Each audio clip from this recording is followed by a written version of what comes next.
Tag-ulan na naman ngayon mga tol, at syempre bilang isang motorista o rider, hindi sapat na helmet, jacket, or long sleeve lang yung lagi natin dala. Idagdag mo na rin sa listahan yung syempre kapote. So maraming klaseng kapote mga tol na nagkalat sa online, sa mga physical store man yan mga tol. Maraming klase.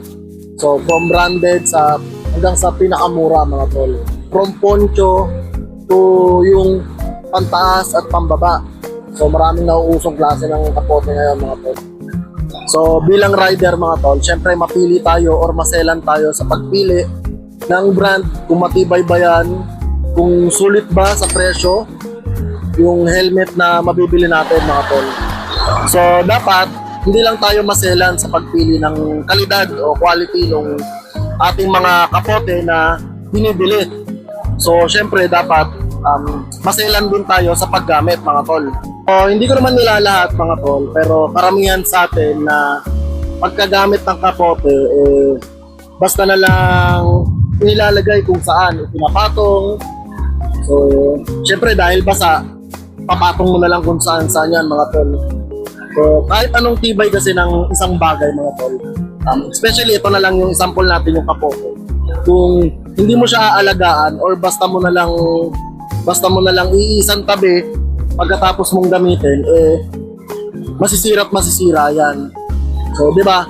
Ikaw bilang isang rider mga tol, yung kapote, lalo ngayong tag-ulan, gusto mo pagkatapos mong gamitin, malinis, mabango, talagang isusuot na lang.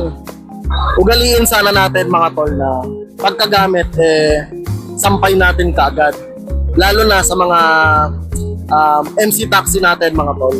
So syempre, lagi tayong may mga baon na kapote, di ba?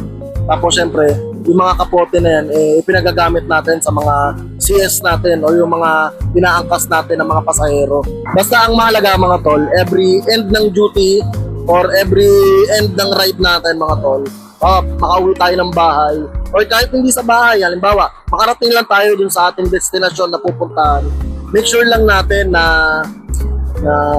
merong pwedeng pagsampayan ng mga kapote natin mga tol, para naman matuyo yung mga kapote natin at hindi makulog. Siyempre mga tol, yan namang mga kapote natin hindi naman gawa talaga yan sa purong tela, diba?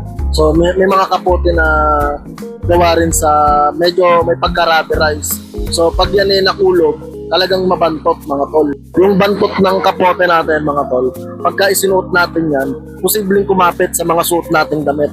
Halimbawa, papasok ka sa trabaho, syempre nagpabango ka, diba? Tapos ang susutin mong kapote, dahil nga naulan, mabantot, nakulog kasi nga hindi mo na isampay o hindi mo na imis ng maayos. So syempre kakapit yung amoy nun, ikaw rin ang magdadala nun mga tol.